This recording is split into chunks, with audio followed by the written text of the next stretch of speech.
तो सीएम किसान कल्याण योजना की किश्त डिंडोरी से आने वाली है क्या? खुद सीएम की तरफ से क्या बताया गया है, क्या खुलासा किया गया है, इस वीडियो में हम आपको बताने वाले हैं। नमस्कार, मेरा नाम है आदेश सिंह राठौर। योजनाओं से जुड़ी जानकारियां आप सभी के लिए मैं लेकर आता हूं। इस वक्त आपको सबसे पहले मैं वो पोस्ट दिखा देता हूं कि जिसमें सीएम की तरफ से कुछ बताया गया है और वो आपके सामने है। किसानों का जीवन संवारने और उनकी बेहतरी के लिए समर्पित भाव से मिशन मोड में कृषि वर्ष 2026 का प्रभावी क्रियान्वयन होगा। फरवरी में डिंडोरी जिले से, जी हां, फरवरी में डिंडोरी जिले से कोदो कुटकी का बोनस वितरण करेंगे। आज भोपाल से वीडियो कॉन्फ्रेंसिंग द्वारा सभी कमिश्नर कलेक्टर्स को निर्देश दिए गए कि कृषि वर्ष के दौरान किसान रथ चलाए जाएं। इनका शुभारंभ स्थानीय सांसद, विधायक एवं अन्य जनप्रतिनिधि करें। साथ ही साथ किसानों से निरंतर संवाद हो, उन्हें जैविक खेती के लिए प्रोत्साहित किया जाए। तो उम्मीद की जा रही कि डिंडोरी से किसानों को किसान कल्याण योजना की किश्त दी जा सकती है। लेकिन एक जरूरी बात और है, कुछ और भी कहा है मुख्यमंत्री ने, वो भी देख लेते हैं, आपके स्क्रीन पर है। तो अब देख लेते हैं कि क्या कहा है मुख्यमंत्री ने किसानों को लेकर और कौन सी खुशखबरी जो है वो किसानों को दी गई है। डिटेल जानकारी आपको इस कह लीजिए एक अखबार के इस कटिंग में दिया गया है। ये खुद सीएम के जो सरकारी कह लीजिए कि सोशल मीडिया है उसमें ये जानकारी, ये एक पेपर की कटिंग दी गई है। चलिए अब शुरुआत कर लेते हैं। सोयाबीन के बाद मूंगफली और सरसों की फसलों पर भी भावांतर देगी सरकार, किसान हमारी अर्थव्यवस्था के कर्णधार, डॉक्टर मोहन यादव।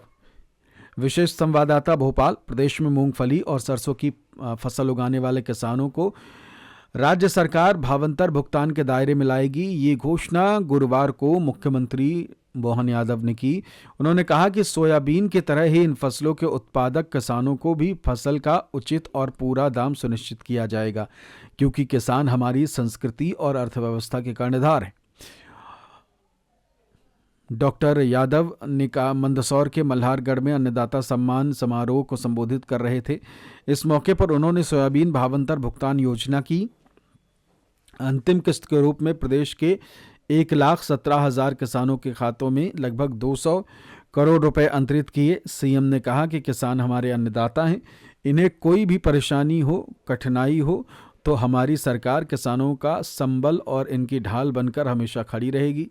सीएम ने आगे कहा कि मध्य प्रदेश देश का पहला ऐसा राज्य है जिसने किसानों के हित में सबसे पहले भावांतर राशि को शासकीय व्यवस्था से भुगतान करने की योजना लागू की। इससे सोयाबीन उत्पादक किसानों को उनकी फसल का पूरा दाम मिला है। मध्य प्रदेश की पहचान किसानों के पसीने, उनके धैर्य और अटूट परिश्रम से ही है।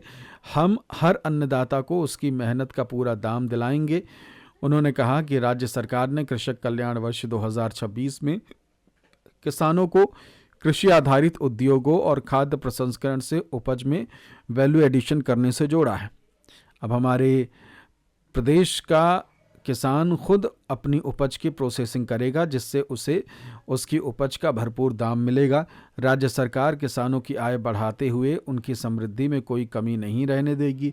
प्रदेश के सभी पात्र किसानों को भावांतर योजना से फसल का समुचित दाम मिल रहा है। डॉक्टर यादव ने घोषणा की कि हमारी सरकार आने वाले सालों में सरसों और मूंगफली की फसल को भी भावांतर में शामिल करेगी। उन्होंने कहा कि राज्य सरकार ने प्रदेश के युवाओं को 1 लाख नौकरियां देने का वादा किया था। इसमें से अब तक 60,000 पदों पर भर्ती की जा चुकी है। अगले 5 साल में प्रदेश के 2.5 लाख पदों पर नई नौकरियां दी जाएंगी। उन्होंने कहा कि मंदसौर और नीमच में मेडिकल कॉलेज पहले ही बन चुके हैं।